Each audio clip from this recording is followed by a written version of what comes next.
Our next guest speaker, he's been attending our events for nearly a year now, and I don't know why. What benefit does he get from coming to these events? He's a wealthy individual. That's all I can say. Wealth creation. He comes to the events diligently, and we've supported his events as well. And I've asked him before in the past, can you please come to one of our events as a guest speaker? And he said, I run my own event, in Coventry, and he said he'll only come as a guest speaker when he steps down. So finally he did. Without further ado, I would like to introduce to everyone the Saj. Thank you very much. Thank you.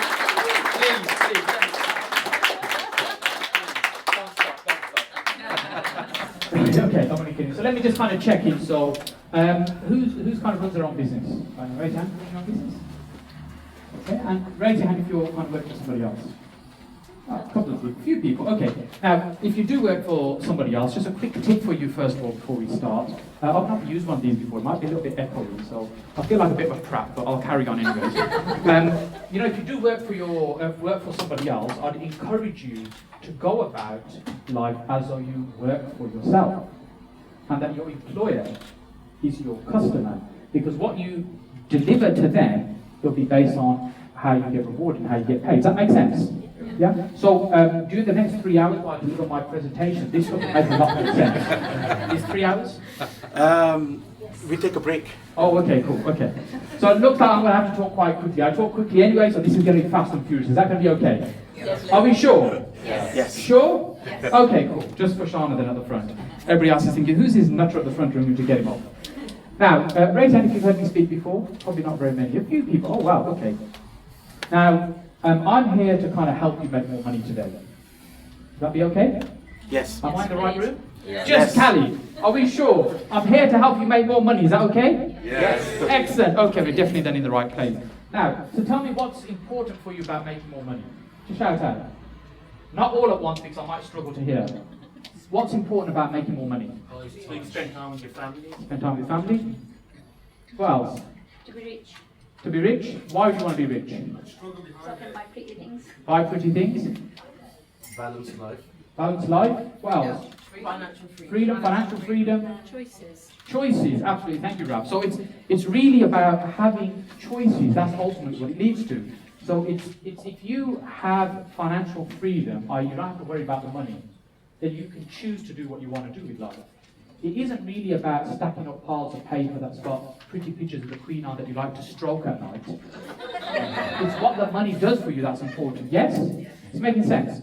Okay, now, here's the thing. We all got beliefs around money. When I was growing up, I come from a lovely, loving family, but, we didn't have very much. It was a bit of a challenge at times. And, there are certain beliefs that were created, like, for example, money doesn't grow on trees. And money is the root of all evil. Right. And what do you think I'm made of? Money. Yeah. So, some of you maybe have a similar kind of upbringing to me. So there wasn't a lot of it about, and you kind of create certain beliefs. But here's the thing, is those beliefs carry on with us throughout life. And it affects us in terms of how we perform through life, how we run our businesses, and what we attract in the way of money and what we keep in the way of money. Does this make sense? Let's do a little exercise. So close your eyes for a moment. I can see you, by the way, so close your eyes for a moment. Now, just imagine, with your eyes closed, that you're at the petrol station filling up your car, and a beautiful red Ferrari pulls up next to you, and a 17-year-old kid jumps out of the driver's seat. So tell me exactly what comes to your mind straight away about that driver. Shout it out. Oh my God. What else? Daddy's car. Daddy's car, yeah, mate. Spoil. Stolen. Easy single, stolen. How did you get that? How did he get that? Drug dealer. These are the things that spring to mind because this is how we have association with money. Rather than thinking, wow, that's amazing, how did a 17-year-old kid achieve that? Straight away we think about the associations that we have attached to money as we're kind of growing up. Now, really what I want to do, I want to help you smash those beliefs in the time that we have today, in the short time that we have, and show you how you can considerably increase the money that you're making in your businesses right now. That be okay? Yes. Are you sure? I'm not convinced. Are you sure? Yes. Okay, good. You may have noticed I like the interaction. Otherwise, I struggle. I'm thinking this stuff making sense. I kind of prepared this yesterday, even though Kay gave me about 2 months. I have to be honest. I organised this yesterday, so I have to refer to my notes in terms of doing this. Now, so there's kind of 2 key things I want to try and get across to you today, which is 2 things that made a massive difference for me over the 25 plus years I've been in business. I've been kind of involved in a number of businesses over the last kind of 9 years. It's really been property, that's been my focus. But during that time, I've had huge successes and I've had some massive failures as well. But I've learned a lot of things about what works, and I like to spend a lot of time with people I believe are considerably smarter than me and learn from them. So I kind of want to get those 2 key learnings across to you today. Now, I've met some great people in here over the last year or so, and some of the people I've connected with and we're doing some business. So here's the deal. I'm going to teach you how to make more money, but you can't use this stuff on me if we do business. Yeah? So this is for outside of here, not to be used on me. So let's kind of let's get started with this. So tell me who sells services, who provides services in this room? Okay, and who sells some kind of product? Okay, and I'm guessing that, in fact, you tell me, why is it you do what you do? Shout out some reason in terms of why you do and why you've entered the business you've entered. Ex-wife.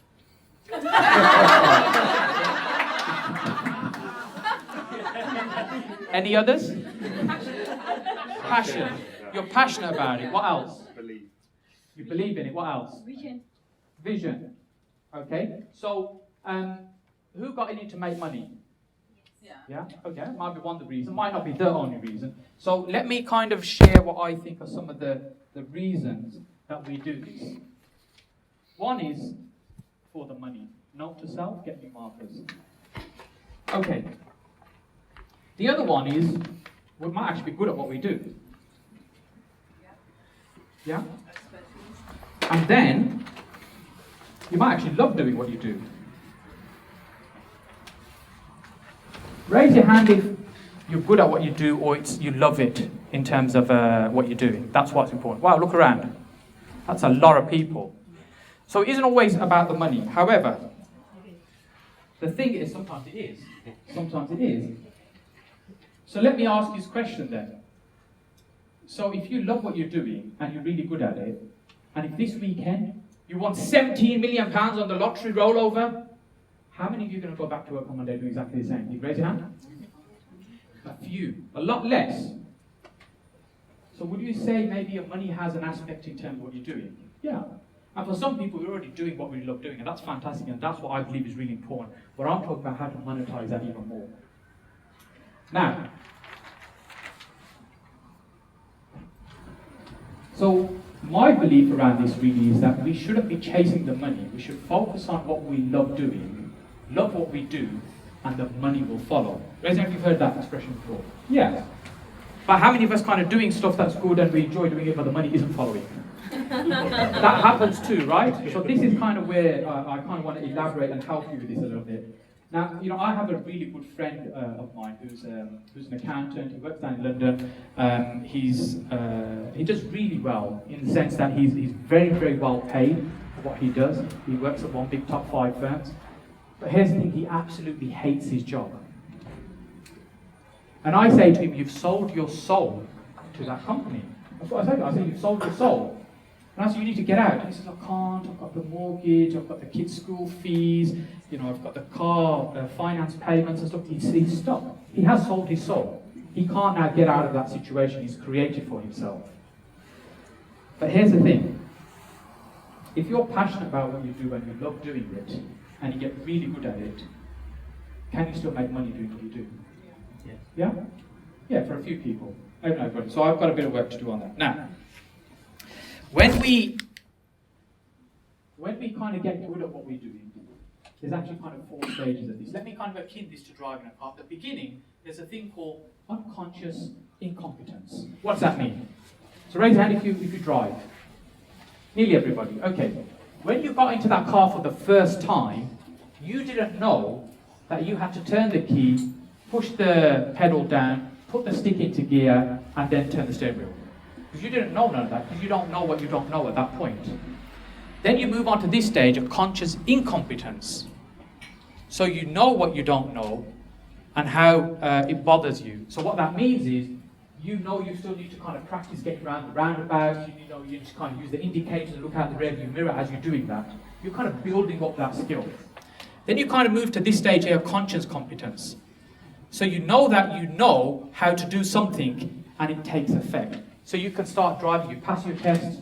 In fact, I'm going to embarrass my son now. My 18-year-old passed his driver's test yesterday. Give him a round of applause in the back of the room tonight. A proper round of applause. I can say to you, I tell you a round of applause. Thank you. He's gone as red as a tomato now. I've had it on the way back. Okay. Does he have a red Ferrari? He doesn't yet. So, and then you get to this stage here, unconscious competence. When you're just doing stuff and you're in your flow and kind of things just happen without you thinking about it. So, how many of you have drove from somewhere to somewhere else and forgotten the journey? Does that happen? Why is that? Because you're in this stage where you don't need to think about what you're doing, it just happens, right? And at this stage, this is where the magic happens. Now, quite often we spend, so who's kind of heard of the 80-20 rule? Yeah? So what's that mean? Who wants to share what that means? No? So 80% of your income could come from 20% of your clients. Yes, so It's an example. your bulk of your income comes from 20% of your efforts, essentially, 80% of it. But what if it was the other way around? What if you kind of earned 80% of your income with only 20% of the effort? Wouldn't that be a better place to be in? Now, sometimes when we're in the flow, when kind of, those sales calls are going really well, those client meetings are going really well, the sales are coming through, it's just an amazing day. Have you ever been in that position? A couple of people not quite there yet, but when you're in that position, that doesn't happen every day, it doesn't happen all the time, but when it does happen, you're in that flow. And that's kind of when the magic happens. What if you could be in that flow all the time? What stops you from being in that flow all the time? Mindset. Clients. Business would be amazing if it weren't for clients. Mental attitude. Say again? Mental attitude. Mental attitude as well is our beliefs. Come back to our beliefs instead of what we have around that. Now, if you have a passion and you are really good at doing what you do, and people know about that, and it actually is possible to make money, then why is it we're not making 10 times more than we are right now? So who knows people in their industry that make considerably more than them, yourselves? Yeah? In all industries, there are people that make much, much more than us. Why? Are they 1,000 times better? Not necessarily. Raise your hand if you're good at doing what you do. Yeah? I'm guessing if you're not good at doing it, you wouldn't be doing it. So let's kind of make the assumption we're all good at doing what we do. So if we're good at it, and we charge for a certain service, and we deliver a good service, why aren't we making that money? There's always someone that undercuts you. Say again, sorry? There's always someone that undercuts you. Undercut you, that's a good point. So sometimes there'll be somebody else that's cheaper. So is the person that's cheaper than you making more money than you? Not necessarily. Not necessarily. Interesting. Now, what if we could kind of claim that space that we're in and say, you know what, this is what I'm good at. This is me. I am the authority in this area. Do you think people that have that kind of expert status, that positioning, they command more for their services, their time? Absolutely they do. Now, this is a bit freaky, this thing over here.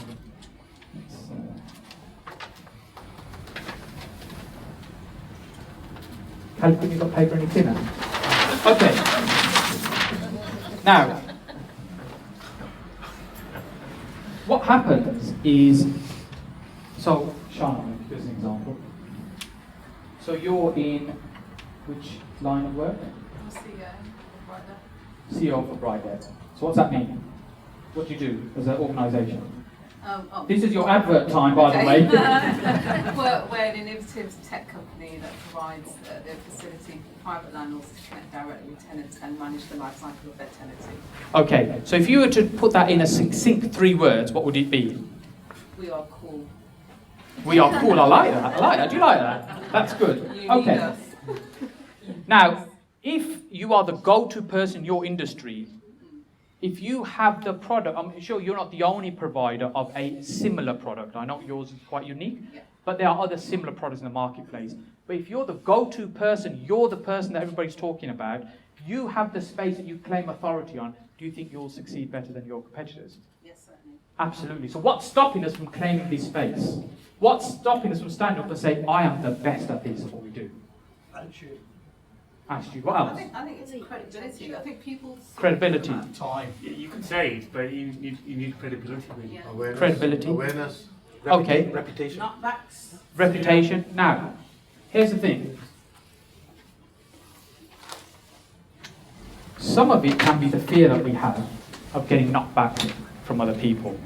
Yeah? What's somebody else going to say? So this is your world. I am the center of my universe. Say again, sorry? Center of my universe. Center of my universe. I am in the center of my universe. Yes. So this is your world. This is in your little head. Well, not so little son, but in your head. And you have this voice that's telling you, oh no, kind of, I'm not sure, we can't do that. We kind of, who are you telling kind of, the world that you're the best at this? Who's got that little voice? No. If you're thinking you haven't got a voice, that's the one that I'm talking about, that you're referring to. The world outside, this you can control and affect in terms of what happens here. Here you have no control. So for example, can we influence who's going to become the president of the United States? No. Can we affect famine around the world? No. Can we control the economy? No. But we can control our thoughts and reactions and how we feel about what happens, right? So we're always afraid of what other people are going to say. But Tony Robbins has a great saying, what other people think about you is none of your business. That's their issue in their world. But when we're not afraid of what other people think, we can claim that space. So for example, in property, I'm known as the property joint venture expert. What that means is I have a huge amount of kind of experience and knowledge on the subject. What I do is I put property deals together based on joint ventures. That's essentially what I'm doing. Let me let you into a little secret. Nobody came to my house, knocked on the door, and says, Mr. Hussain, we'd now proudly like to honour you as the official UK expert. It doesn't happen. You have to claim that space. Yes, you need some credibility, but if you don't claim that you're good at what you do, nobody else is going to do it for you. And when you create that positioning and you have a brand, that's what you stand for, that's what you're good at, those are the people that command the most money in our industries. Is this making sense? Yeah. Are you sure? Turn to the person next to you and tell them why you're the authority in your field. Now, some of you are getting a little confused right now. And if you're thinking you're not very good at what you do, maybe we need to have a different conversation. Take a moment. Why are you good at what you do?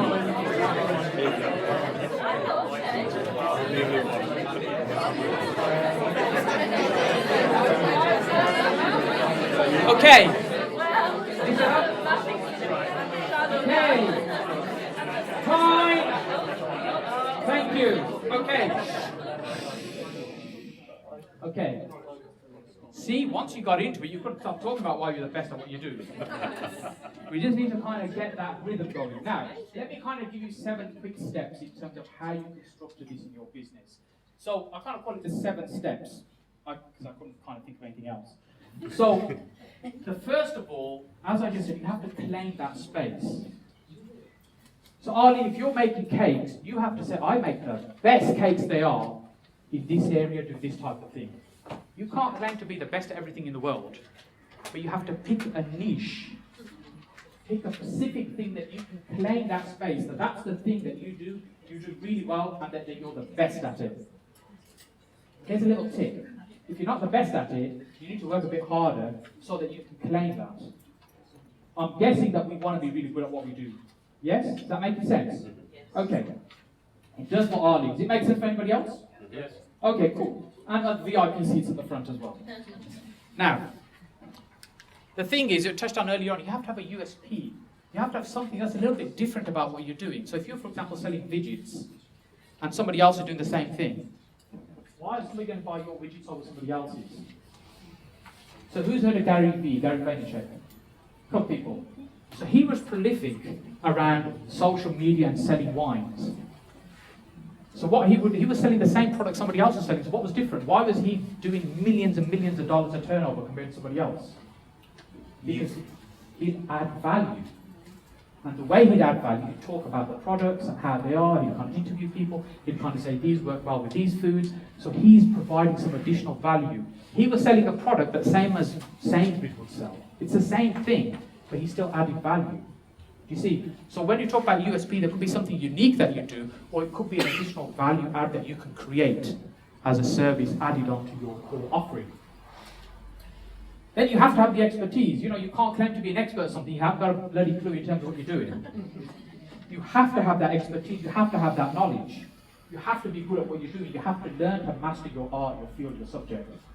That's when you can claim that space. And as we've already agreed earlier, that there are people in that industry that earn a huge amount more than maybe we do right now. But would we consider them experts? Yes, we treat them as experts. They've got more knowledge than us, they're more aware, they're smarter, they have that understanding of the market. So it's kind of working on that. Then you're building your brand. It's touched on earlier on by Rab, that you have to have something about you that you can use. So for example, I use the term the property joint venture expert.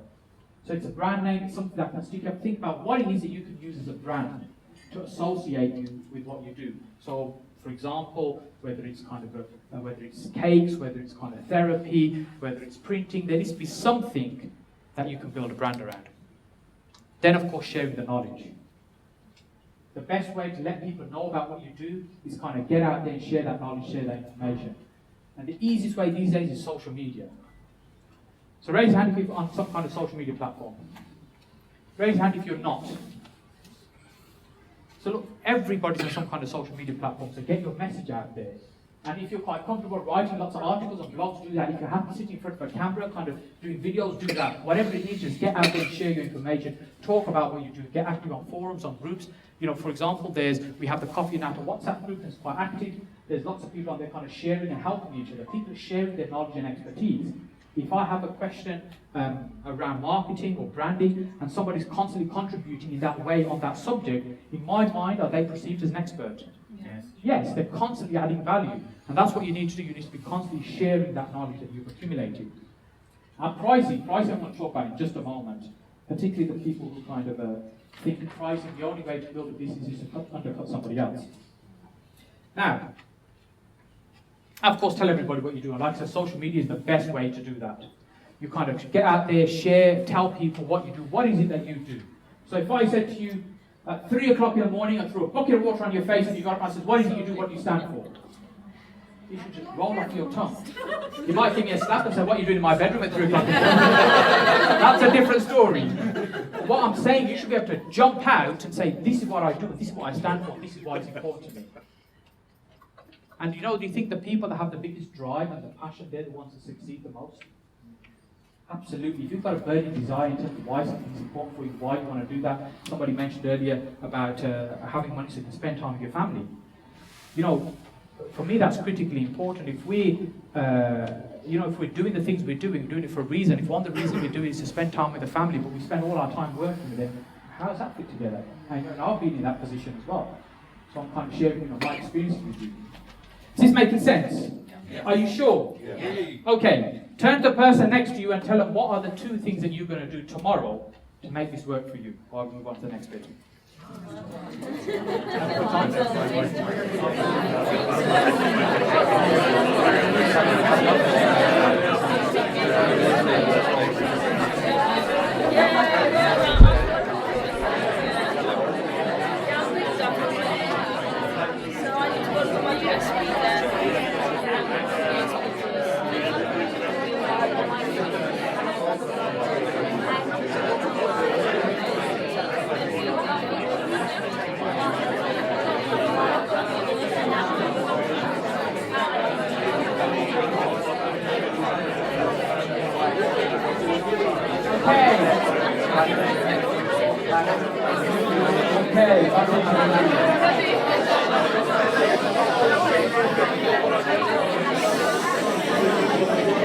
Okay, fine.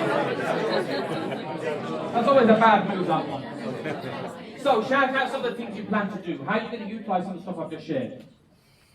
Deb. I'm going to let everybody know about my property blog, which has over 4,000 views in less than 2 months on 2 property communities on Facebook. Fantastic. So where's that blog? You might as well use the platform now to tell us. It is property investing 101 blogspot.co.uk. Fantastic. There you go. What else? What else are you going to do?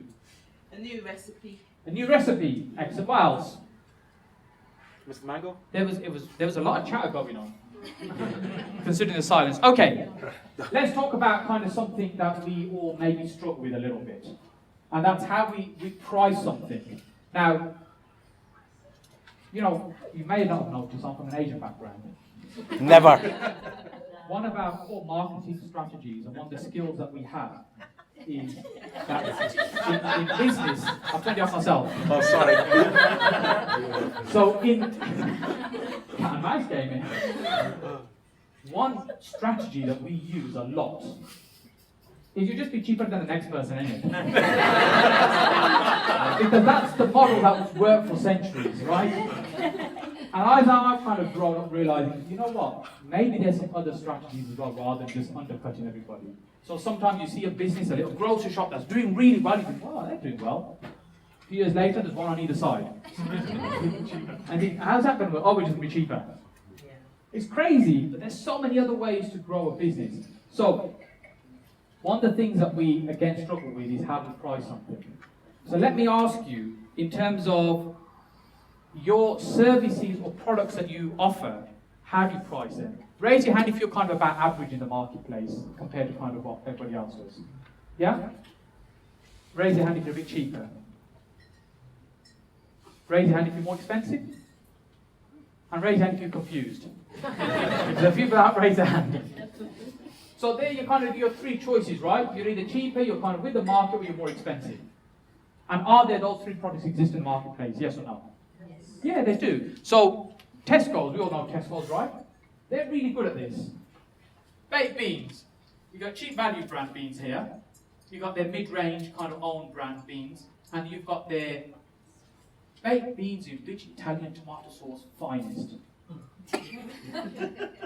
I haven't got the prices actually, I didn't get a chance to get the prices. But is there going to be a big price difference? Yeah. A little bit or a lot? A lot. How do we know they're not the same beans with different labels on them? There might be. They are. They are. Somebody's tested it. As this cheaper and better. As there's cheaper and better. When somebody goes in to buy the beans and they're on the shelf like that, which one do people pick? Heinz.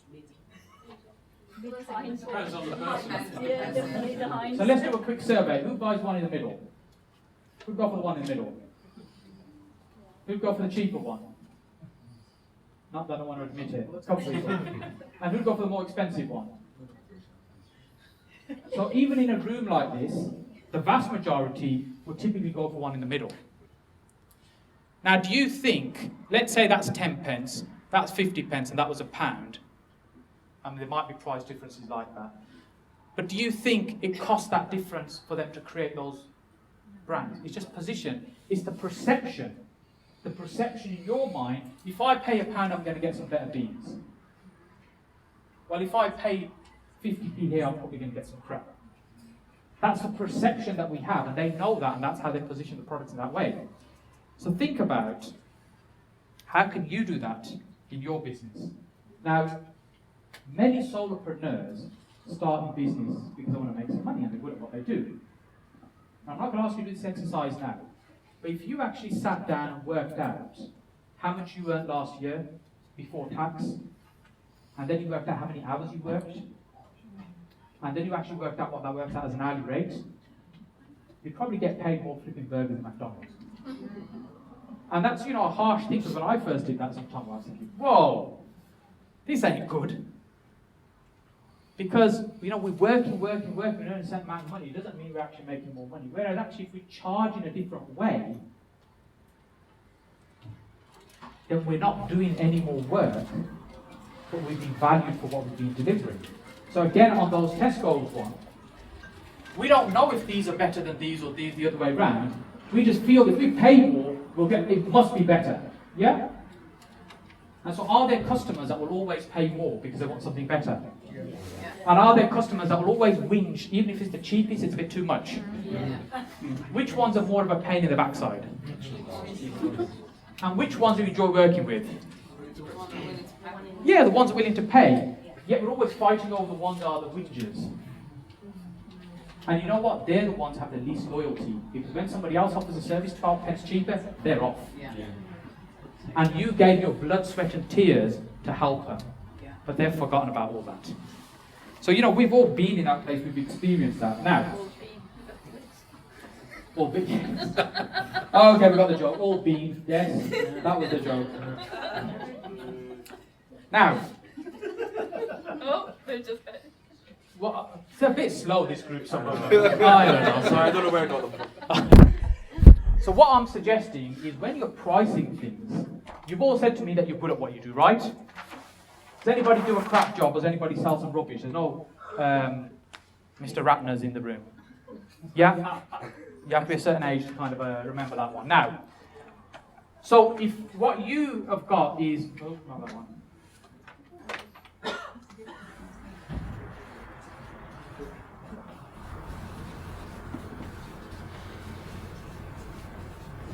So if you can price your products in this way, where you've got pricing for product, your good product, your even better product, and your best product, right?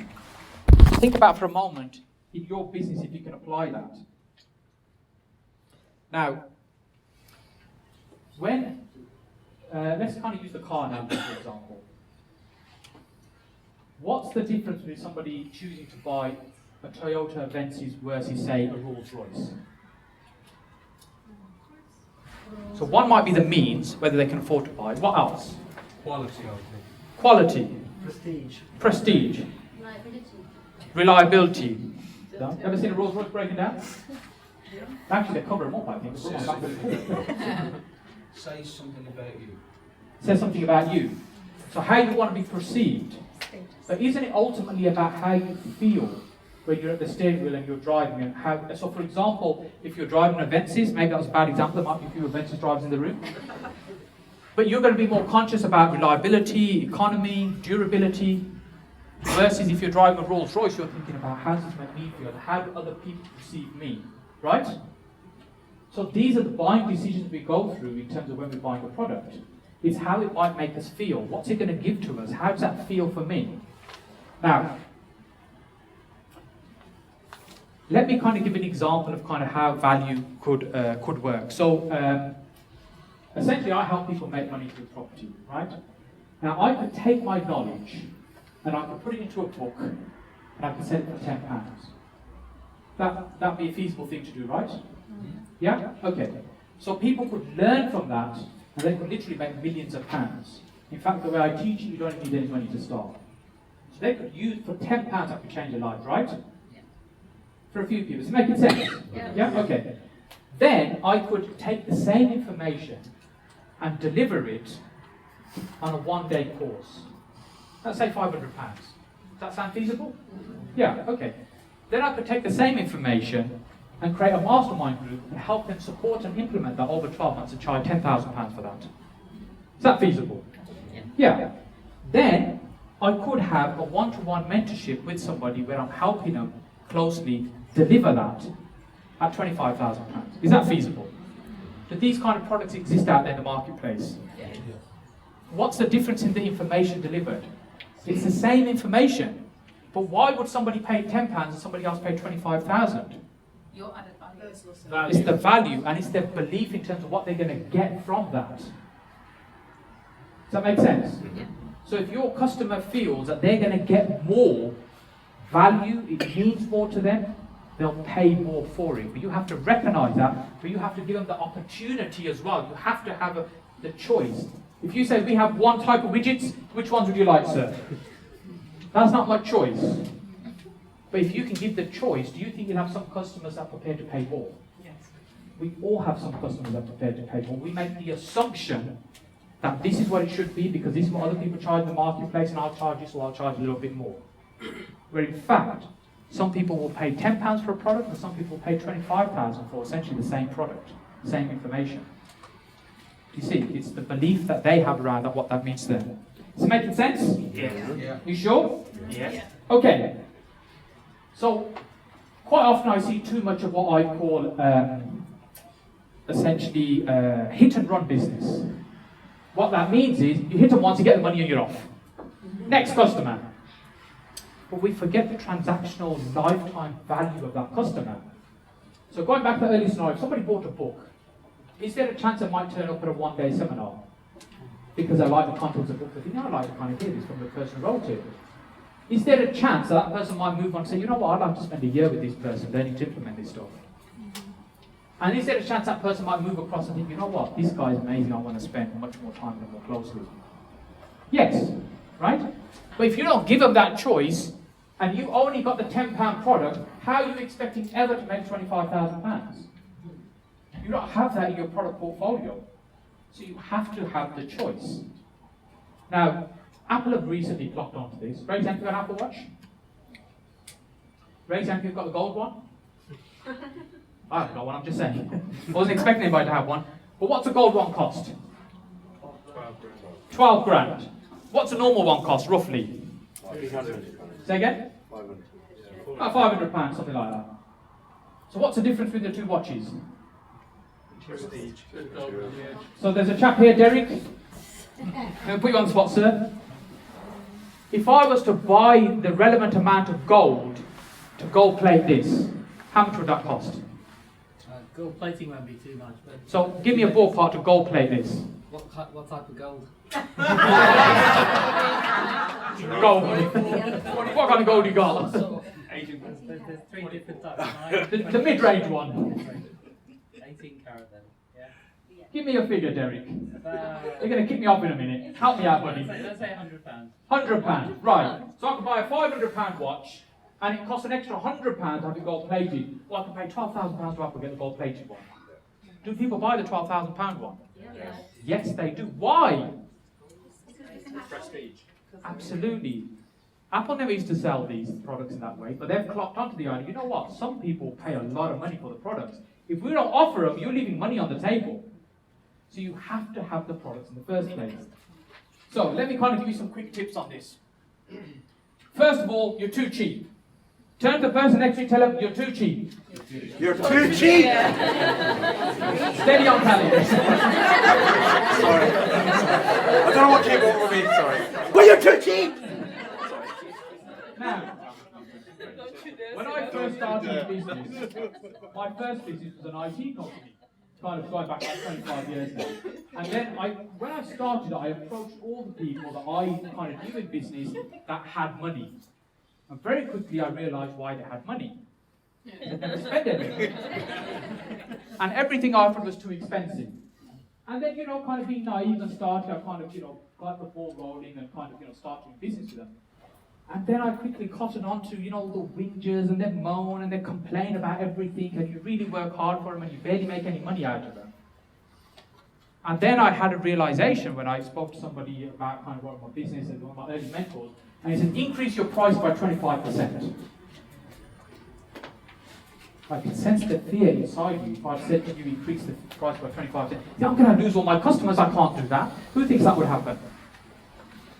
Yeah, we can't. We think if we rise, our prices increase that much, we're not going to have any customers left. The reality is, if you increase your prices 10, 15, 25%, you are probably going to lose the whingers, and you're going to attract customers who perceive you as someone that offers a better service, a better product. Does that make sense? Yeah? So, come back to that. Do I buy the information for £10? Do I buy that information for £25,000? Do we buy the gold watch? If you don't offer it, you're never going to know.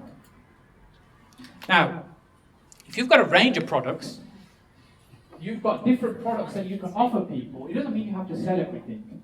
But if you've got a range of products, the chances are you're going to sell more. And it could be value add. So, I don't know, you could be a bed manufacturer. You think, I've already got 25 beds, what more can I do? Well, actually think about product matrix. Think about, actually, what if we bundled it with a headboard and we said we deliver it for you and we take the old one away and you dispose that? Is that adding value? Yeah. Can you charge for that? Yeah. Has anybody bought a new fridge recently?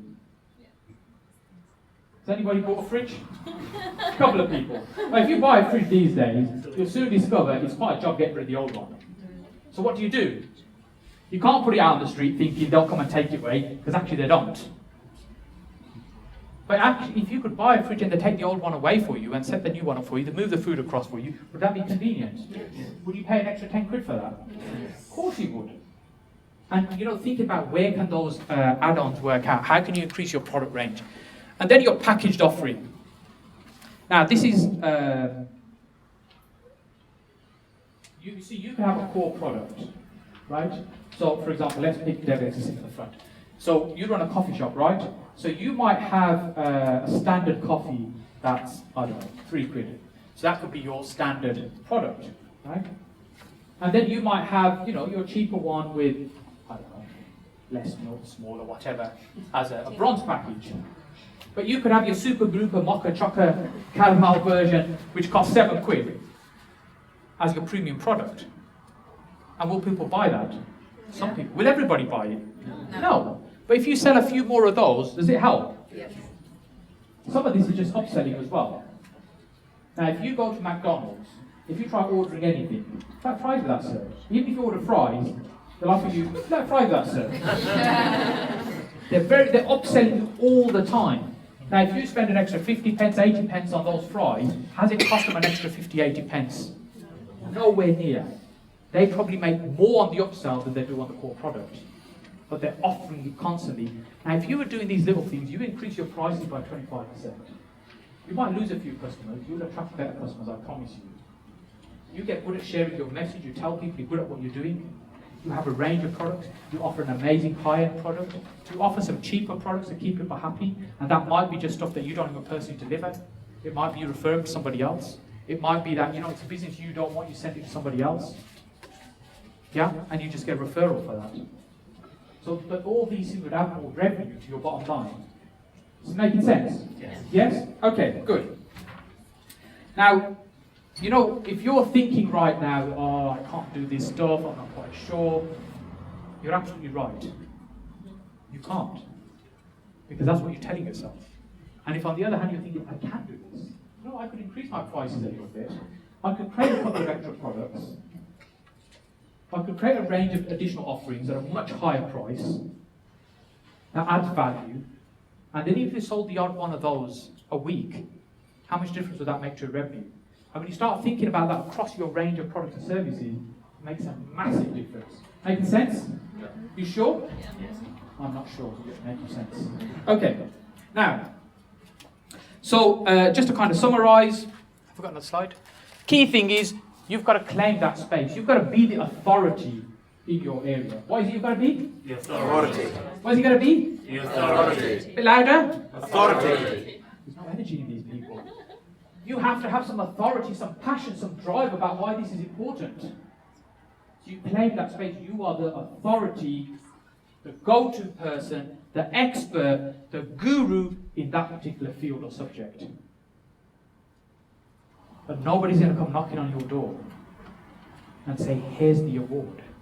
You have to claim that space. And if you're good at what you're doing, you can claim that space.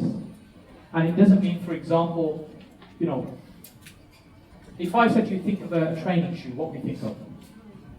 A bit louder? No, Adidas? No.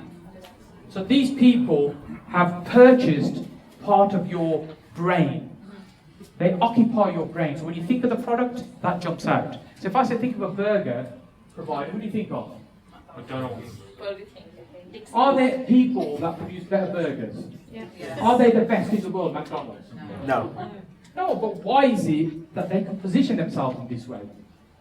Why is it that's what you think of if you think of burger? They're always in our mind, you know. In your mind. Because, you Happy know, Meal. they're positioned there, they're there all the time, you know, the kids want something else, they can McDonald's and you see, you have to think about how can you utilize it, how can you use this stuff in your business? Yeah? And to think about, right, how can I create premium products? Even if you don't sell many of them, create premium products that will make the difference for you. Now, just one last thing I want to finish with.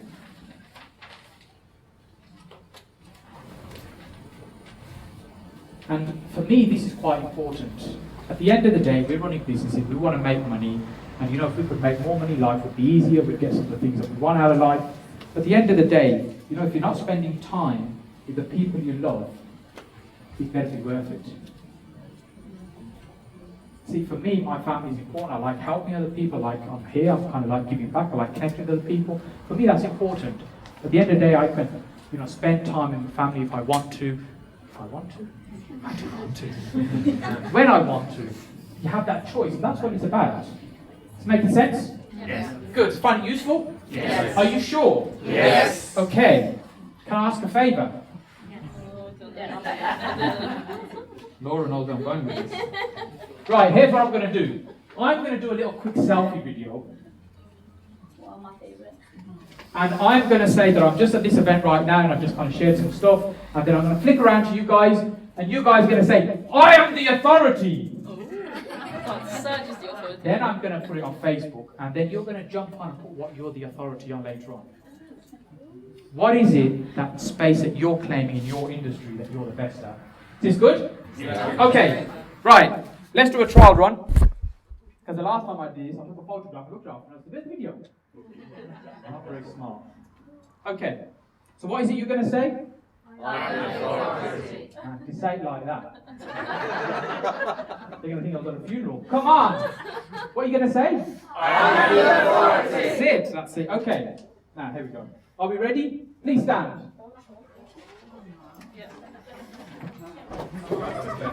See how it's going to Let's turn this up. What do you think? You're fine with it. Okay, cool.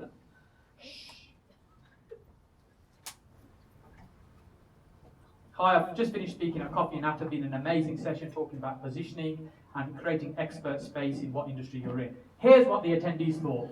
I'm the authority! Fantastic. Look forward to seeing you at Coffee and Natter again soon. Thank you so much. Thank you.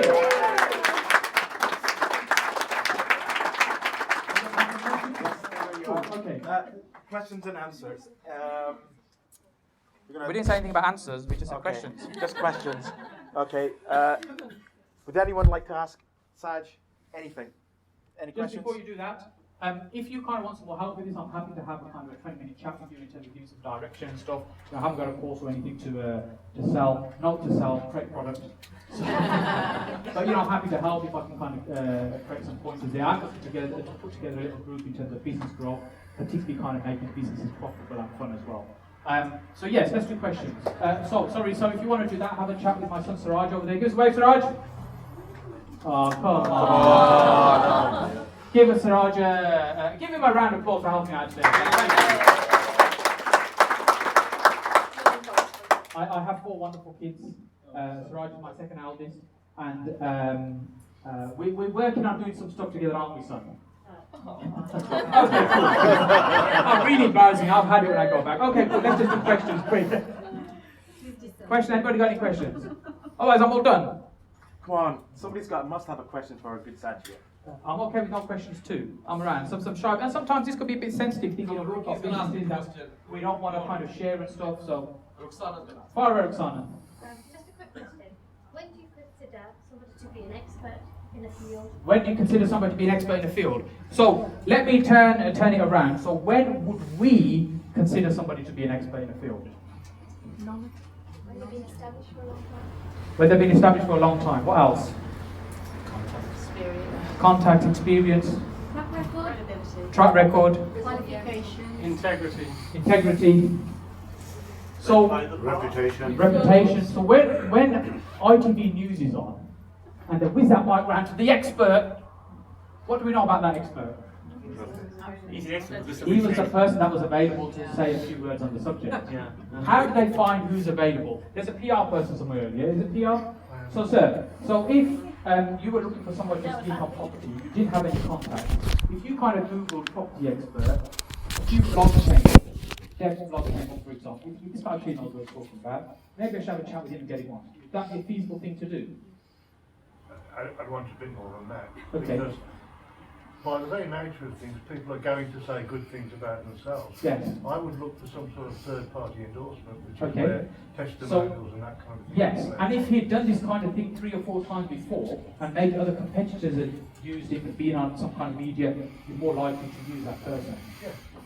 So, where's that credibility come from? It's the perception. So yes, you have to be ethical of what you're doing. You have to have some experience. You have to have some track record. It doesn't mean you have to be doing this for 25 years before you can say, you know what, I'm now an expert at this. But then again, at the same time, if you started something yesterday and said, by the way, I'd like to announce, and that probably isn't quite congruent either. Does that make sense? Yeah. So it's really about when you feel comfortable. But remember this thing what I was talking about earlier on? It's, what we tell ourselves and what's the outside world. We have to feel that this is right for us. We have to be good at what we're doing. And if you're good at what you're doing, you're confident what you're doing, then you can tell people you're good at it. Yeah? I've lost the sheet now. Does that answer the question? Take another one. Over here, Amjad. How do you think the property market's going to get affected if Britain comes out of EU? That's a really interesting question. Maybe we should have a chat that as one-to-one rather than boring everybody else in this room. Anything else based on kind of what I talked about? Okay, that's me done. Khalid, thank you so much. Thank you very much, guys.